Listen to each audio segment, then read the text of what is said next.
नमस्कार मित्रांनो, लक्ष्मीच्या पावलांनी या मालिकेच्या आजच्या भागात आपण बघूया. अद्विकचं काम चाललेलं असतं आणि तेवढ्यात मागून आई येते. त्याला असं वाटतं की कला चाललीये. किती वेंदळेपणा करशील ग तू, म्हणून माघारी बघतो तो काय आई, सॉरी आई, मला असं वाटलं.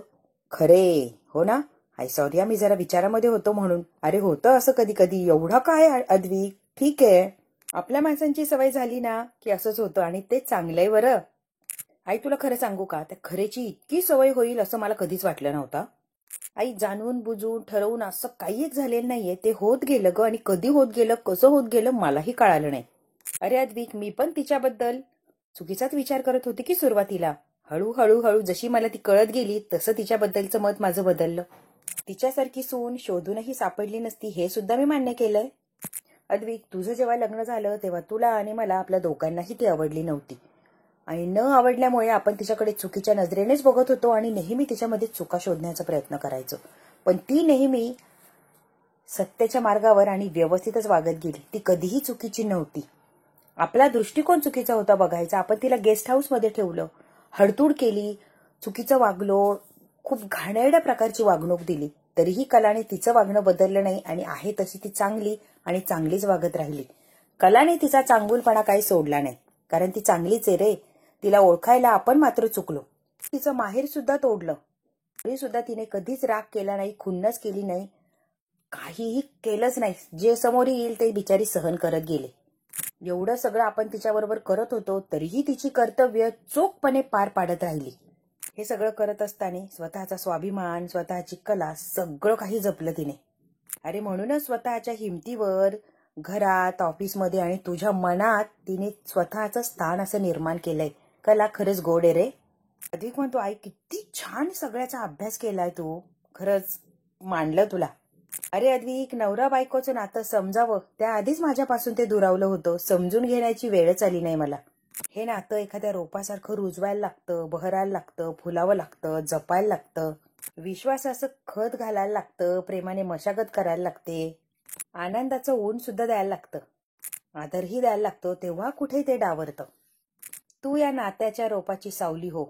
नातं बहरलं की तुझ्यावर ते सावली धरेल. सगळं काही व्यवस्थित होईल. अद्विक म्हणतो, आई तू कशाचीही काळजी करू नको. मी आमच्या रिलेशनशिपला 100% न्याय देण्याचा प्रयत्न करणार.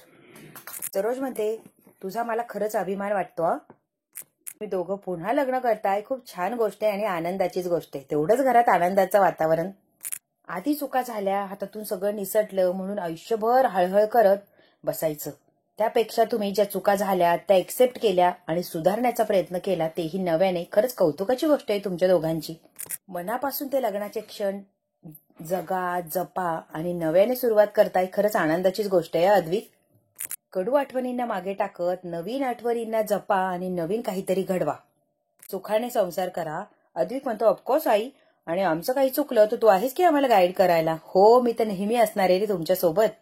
रजनी आणि सोहम ज्या सह्या झाल्यात, अगं ते तर माझ्याकडे खूप सोपं होतं ग, ते कधीच केलंय. दोघही मूर्ख आणि बिंडोके, कशाच्या काहीही विचार करत नाही आणि डायरेक्ट सह्या करून टाकतात. सरोज वहिनी, डन डॅड डन. रोहिणी म्हणती, ग्रेट, जवळजवळ सगळ्या सह्या झाल्या, त्या अगदी थोड्या राहिल्यात. राहुल म्हणतो, ममा डोंट वरी, सगळं काही होत आलंय, उरलाय फक्त अद्विक. काहीही करून अद्विकच्या सह्या झाल्याच पाहिजे.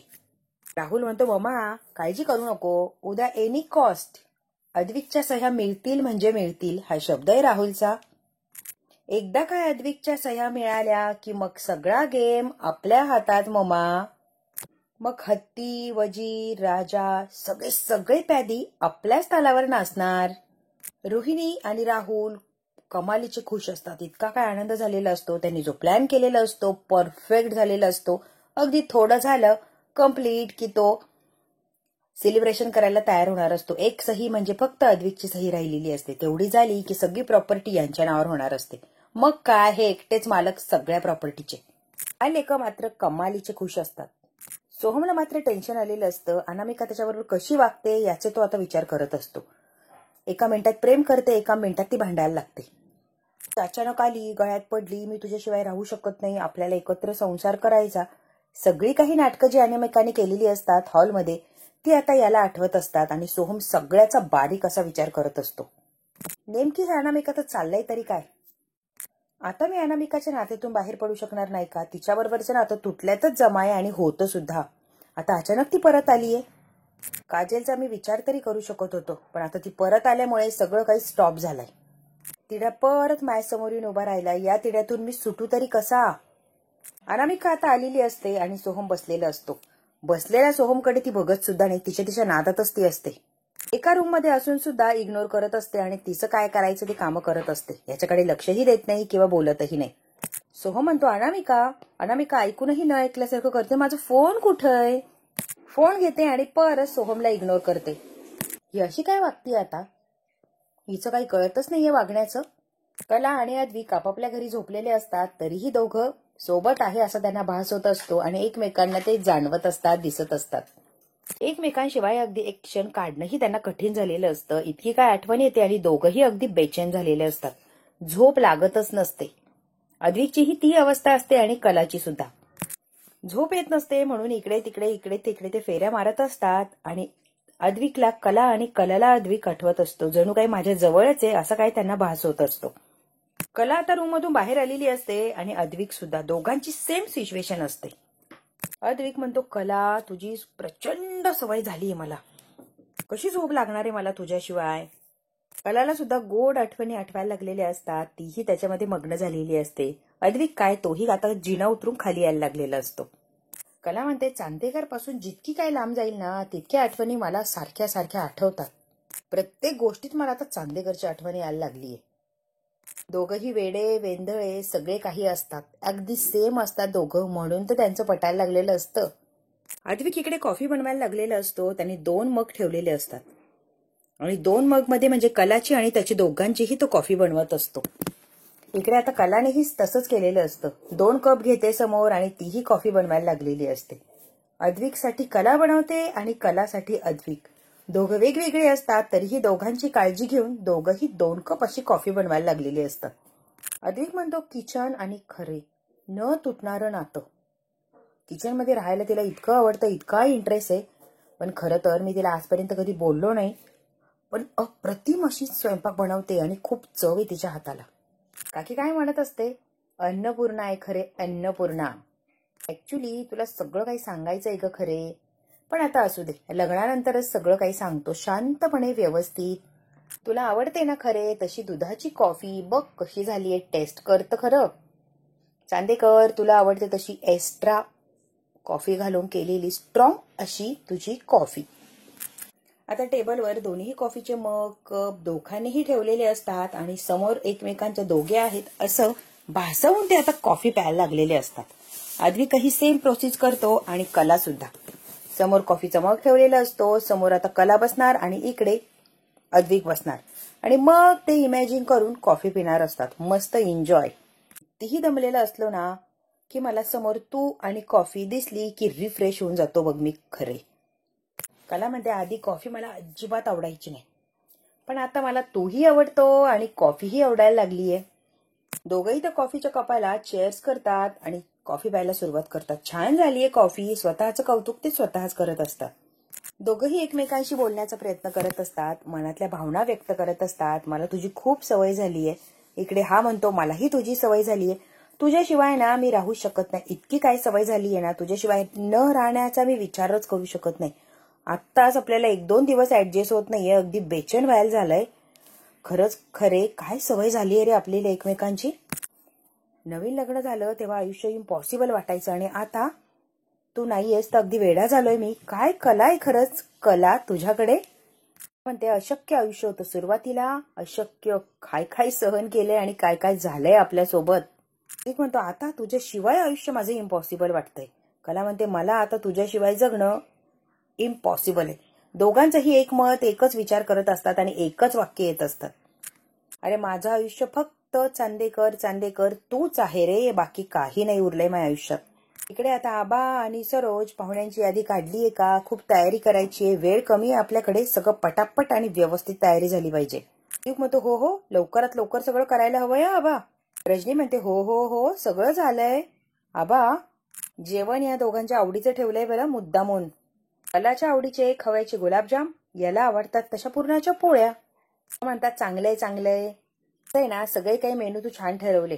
फक्त 3 पदार्थ वाढव. बदामाचा शिरा, बासुंदी आणि जिलबी. बस, मग बाकी काय नको.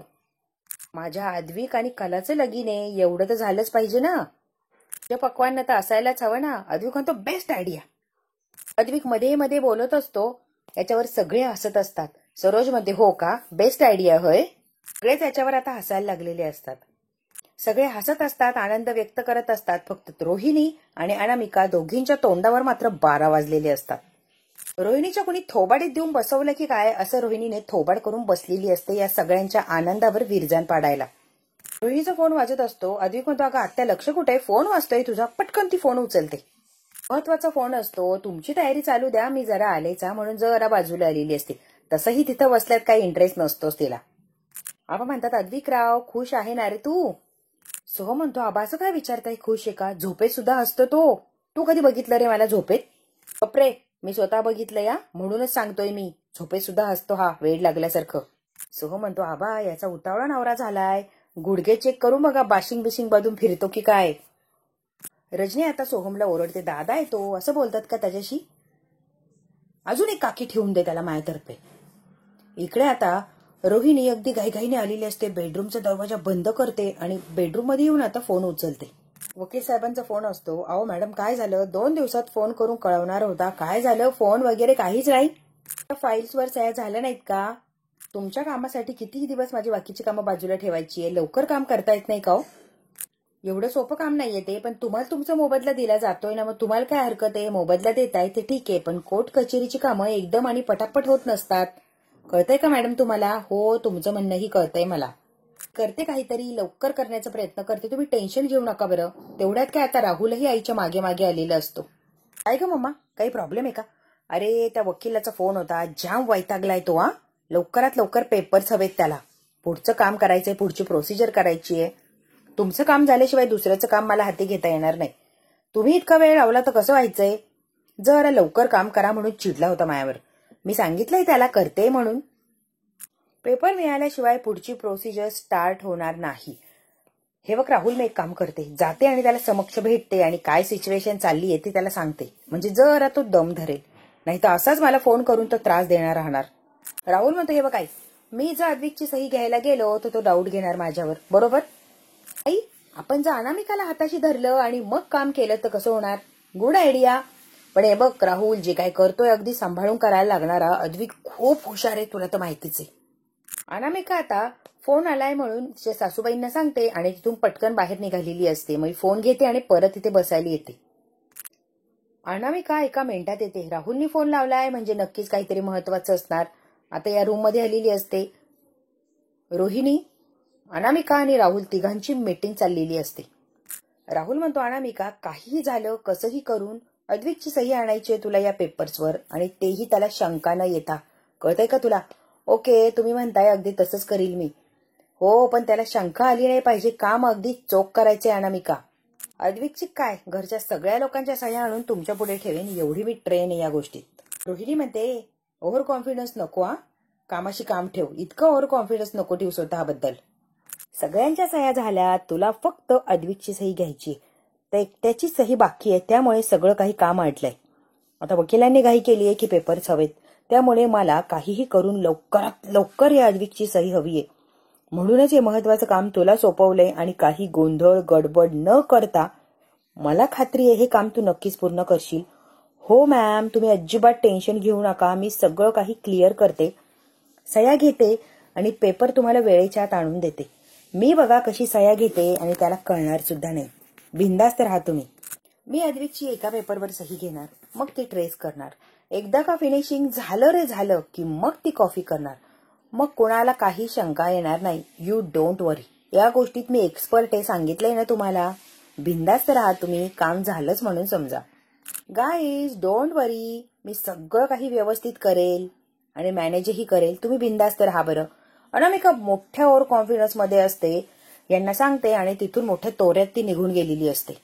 ही दोघं मायलेक सुद्धा बेंडोकच असतात, काहीही प्लॅन करतात आणि दरवेळेला तोंडावर पडत असतात. चल राहुल, आवर आता, तू तयार हो, उशीर होतोय ना. हो मम्मा, लगेच आवरतो मी सुद्धा.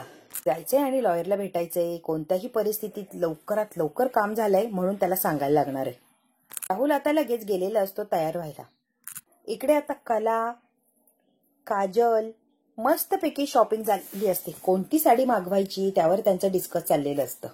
संगीता आलेली असते फोनवर बोलत. ह्या दोघी टाइमपास करताय हे बघते आणि फोन कट करून म्हणजे तुमच्याशी नंतर बोलते आणि फोन ठेवून दिलेला असतो. काय चाललंय ग तुमचं? लगीन तोंडावर आलं, इतकी कामं पडली आणि तुमचा टाइमपास चालला. लाजा वाटत नाही का ग? आवरा पटपट कामं लवकर आटपायचा. चला चला लवकर गिळा. मी 5 महिन्यापर्यंत गिळून झालं पाहिजे तुमचं. पटपट पटपट यांना खायला लावलेलं असतं आणि गुरुजींकडे जायचं आणि सगळी सामानाची यादी घेऊन यायची. दोघे अजिबात वेळ व्हायला घालवत नाही. नाश्ता संपवलेला असतो आणि लगेच काय त्यांना काढून देते. संगीताला भयानक असा आनंद झालेला असतो आणि कामाचं टेन्शनही आलेलं असतो. वेळ कमी आणि कामं खूप असतात. समधी कामं मला एकटीच करायची, कशी होणार रे देवा. अनामिका आता एका डॉक्युमेंटवर लिहित असते की सोहमवर माझं मनापासून प्रेम आहे वगैरे वगैरे. ती सगळं काही छान छान असं लिहित असते. सरकारी पेपर असतो तो, बॉन्ड पेपर असतो तो. तिने लिहिलेलं असतं मी सोहमवर प्रेम करतेय म्हणूनच वापस आले, तीही माझ्या मर्जीने. माझ्या जबाबदारीवर आली ते तिथपर्यंत ठीक आहे. तरीही काही माझ्याबद्दल झालं किंवा चूक झाली किंवा काहीही घडलं, सगळ्या गोष्टींना जबाबदार मात्र तुम्ही असणार आहे. म्हणजे ही कशीही काहीही वागली तरी जबाबदार तिने घरच्यांना ठरवलेलं असतं. तिचं लिहून झालेलं असतं. आता फक्त त्यावर सही घ्यायची असते. अनामिका म्हणते आता हाच बॉन्ड घरच्यांना अडकणार. असं काय अडकवेन की घरचे कितीही सुटायचा प्रयत्न केला तरी सुटूच शकणार नाही. अनामिकाने मतलबापुरतं लिहिलेलं असतं आणि तिला हवंय बरोबर तसेच पॉइंट त्यामध्ये घातलेले असतात. आबा आणि सरोज हॉलमध्ये बसलेले असतात आणि चर्चा चाललेली असते. बऱ्याच दिवसांनी घरात आनंदाचं वातावरण तयार झालंय. खरंच भारी वाटतंय मला. तेवढ्यात काय अनामिका खाली उतरतच असते. अनामिका आता आबा, सरोज काकी, आई सगळ्यांनी या की जरा, मला बोलायचंय तुमच्यासोबत. आता तिघांनाही तिने जवळ आणलेलं असतं आणि तिच्या हातात तो पेपर असतोच. आता घाईघाईने पटकन आई म्हणजे तिची सासूबाई सुद्धा येऊन उभी राहते की हिला काय सांगायचं एवढं महत्वाचं. आबा म्हणतात बोल ग काय झालंय. मी माझ्या मानसिक समाधानासाठी एक बॉन्ड तयार केलाय आणि त्या बॉन्डवर मला तुमच्या सह्या हव्यात म्हणजे मी रिलॅक्स फील करेल स्वतःला. म्हणजे काय आबा, परत काहीही झालं तरी या घरात मी एकटी पडू नये यासाठी हा बॉन्ड माझं समाधान म्हणून. हो परत काही होणार नाही याची खात्री तर मला आहेच, पण एक मला समाधान राहील ना म्हणून. मी एकटी पडू नये ना म्हणून माझ्या सिक्युरिटीसाठी प्लीज तुम्ही या कागदावर सह्या कराल का. आबा म्हणतात तू कशी एकटी पडशील ग, काहीही विचार करते वेडीच का अनामिका. आबा म्हणतात आम्ही आधीही तुझ्या बाजूनेच उभा होतो आणि आता सुद्धा तुझ्या बाजूनेच उभा राहणार आहे, मग एकटी कशी पडणार. काही बी विचार करतेस काय ग. हो आबा तुम्ही पहिलेही मला साथ दिली आणि आताही देणार आहे त्याबद्दल काही शंकाच नाहीये, पण एक मलाही समाधान मलाही रिलॅक्स वाटलं पाहिजे ना म्हणून प्लीज माझ्यासाठी एवढं करा आबा प्लीज. आता लाडात आलेली असते ही अनामिका आणि आबाला गोल गोल घुमवून बरोबर सह्या घेणार असते. आता आबाची या दोघा तिघांच्या सह्या झाल्या की बरोबर लाडात येऊन ती अद्विक कडून सुद्धा सही घेणार. मग त्याची सही ती कॉपी करणार आणि मग ओरिजिनल पेपरवर बरोबर आहे तशी सही करणार. हा सगळा काही प्लॅन असतो या अनामिकाचा. म्हणूनच सह्या करा अशी जबरदस्ती करते. का म्हणते मी माझ्या रिक्सवर परत आलीये ना आबा, माझ्या आईवडील नको जाऊ असं म्हणत होता तरी मी आलेच. परत असं काही घडणार नाही ते तर मला माहितीच आहे, पण घडूच नाही म्हणून मला काळजी घ्यायची आहे प्लीज. चुकून जर काही झालं तर मी एकटी पडायला नको म्हणून छोटासा बॉन्ड आहे, प्लीज सही करा. प्लीज आई आबा काकी माझ्या समाधानासाठी तरी सही करा, मला बरं वाटावं म्हणून. काही होणार नाही मला माहितीच आहे. काही झालं तरी तुम्ही सगळे मला आधार द्यायला आणि समजून घ्यायला आहातच बरोबर. माझ्या मनाचं समाधान प्लीज, जस्ट एक सिंपल फॉर्मॅलिटी प्लीज तेवढी आपण करूया ना प्लीज. इतकं काही त्रास दिलेला असतो की सही करा. आबा सुद्धा वैतागतात. बरं बाई आण इकडे कुठे तो कागद, मी करतो सही. आता बिचाऱ्या आबांनी लगेच सही करून टाकलेली असते. इतकं काही घोळ्यात घेतलेलं असतं आबाला. आता सरोज काकीला सुद्धा ती तसंच करते. इतकी काय बोलून कन्व्हिन्स करते की सही करा आणि त्या बिचारीला सही आता करायलाच लागते, कारण ही अनामिका आबाच्या आणि सरोजच्या डोक्यावरच उभी राहिलेली असते. दोघांकडून ही सह्या घेते म्हणजे घेते. आता राहिलंय कोण, आई म्हणजे तिची सासू. त्यांचं काही टेन्शनच नाही, ते एका मिनिटात सही करणार, यात काही वादच नसतो. आता मात्र रजनीने सुद्धा सही केलेली असते. अनामिकाने असं काय घोळ घातलेला असतो की यांना बरोबर त्यामध्ये अडकवलेलं असतं आणि ती सुद्धा सही करते. आता रजनीने एकदा सही केली, मग काय फक्त अद्विकची सही. आणि एवढ्या लोकांनी सह्या केल्या म्हणल्यावर अद्विक कशाला विचार करतोय, यांचं काहीतरी समाधान म्हणून तोही सही करून टाकणार, यात काही शंकाच नाही. राहुलने आणि रोहिणीने जे काम हिला सोपवलं अगदी सहजपणे ही करणार असते. उगाच ही बोलली नव्हते. हिला कॉन्फिडन्स असतो स्वतःवर तेवढा. आणि अनामिका खरंच खूप पोहोचलेली असते. त्यामुळे ती सगळं काही व्यवस्थित असं हँडल आणि मॅनेज करत असते. रजनी म्हणते, काय का अनामिका, आम्ही आहोतच तुझ्यासोबत. तुला कधी एकटी पडू दिलंय का? आणि आता एकटं पाडणार आहे का तुला? काय एवढी घाबरतीयस तू? आणि नको एवढा जास्त विचार करू. थँक्यू आई, मला माहितीये तुम्ही आहात माझ्याबरोबर. चला, एवढ्यांना आता उतरवलंय बाटलीत. आता माझं काम महत्वाचं म्हणजे मिशन अद्विक चांदेकर यांच्याकडून सह्या घ्यायच्या. मग काय माझं कामाला सुरुवात होणार. त्याची सही एकदा कॉफी करत राहिले आणि परफेक्ट अशी सही आली की त्याची सही मी कागदावर उतरवणार. मग काय, मी जे काम सरांना सांगितलंय ते कम्प्लीट झालं म्हणून समजाच. मनातल्या मनात आता ही विचार करत असते. आता तिचा मोर्चा वळवणार असते अद्विकच्या रूमकडे. हा भाग इथेच संपतो. पुढच्या भागात काय होणार अगदी थोडक्यात बघूया. राहुल आणि रोहिणी रोडच्या कडेला उभे असतात आणि एकमेकांना घट्ट अशी मिठी मारलेली असते. या प्रॉपर्टी पेपरवर एकदा अद्विकच्या सह्या झाल्या की कामच झालं म्हणून समज. आता कलाने बरोबर समोरासमोर यांना बघितलेलं असतं. ते पळत त्यांच्याकडे चाललेलीच असते. अगदी जाऊन त्यांना रेड हँड पकडणार. तेवढ्यात काय एक गाडी येते आणि ती गाडी चाललेली असते. हॉर्न वाजल्यामुळे ती समोर बघतात. त्यांना कला लगेच दिसते. दोघंही तिथून गायब झालेली असतात. आता कला किती हुशार आहे आपल्याला माहितीच आहे. तिने पक्क बघितलेलं असतं की राहुल आणि मॅडमच होत्या. आता मात्र कुठे गायब झाल्या. आत्या आणि राहुल एकत्र आणि चांदेकरच्या कुठल्या सहीबद्दल ते बोलत होते. आता हिने स्पष्ट आणि सगळं काही ऐकलेलं असतं. आता कला सही करू देईल का अद्विकला? आणि अद्विकने जर सही केली असेल तर किती मोठं भयंकर असं वादळ येणार. सगळा प्रश्न आता ह्या कलाला पडलेला असतो. कोणत्या सहीबद्दल हे बोलत होते हे खूप गंभीर आहे आणि ते मला शोधून काढायलाच हवं कोणत्याही परिस्थितीत. कलाने आता अद्विकला फोन लावलेला असतो. हॅलो चांदेकर, मला खूप महत्वाचं तुझ्याशी बोलायचंय. तोपर्यंत राहुल आणि रोहिणी घरी आलेले असतात आणि अद्विक कलाशी बोलतोय हे त्यांना कळालेलं असतं. ती खूप घाईघाईने प्रयत्न करते. मला तुझ्याशी खूप महत्वाचं काहीतरी बोलायचंय. आता बघूया कला काय महत्वाचं सांगणार आहे ते अद्विकला कळणार का? का त्याच्या हातात तो सही करून मोकळं होणार? अद्विकने तर सही केली तर परत घरात वादळ येणार का? ज्या संकटाला सामोरे आतापर्यंत जात होते परत त्या संकटाला सामोरे जायला लागणार का? खूप आणि खूप सारी प्रश्न आहेत आपल्याला. सगळ्या प्रश्नांची उत्तरं जर आपल्याला हवी असेल तर बघायला लागणार उद्याचा भाग. हा भाग इथेच संपला. व्हिडिओ आवडल्यास लाईक, शेअर, सबस्क्राईब नक्की करा. धन्यवाद.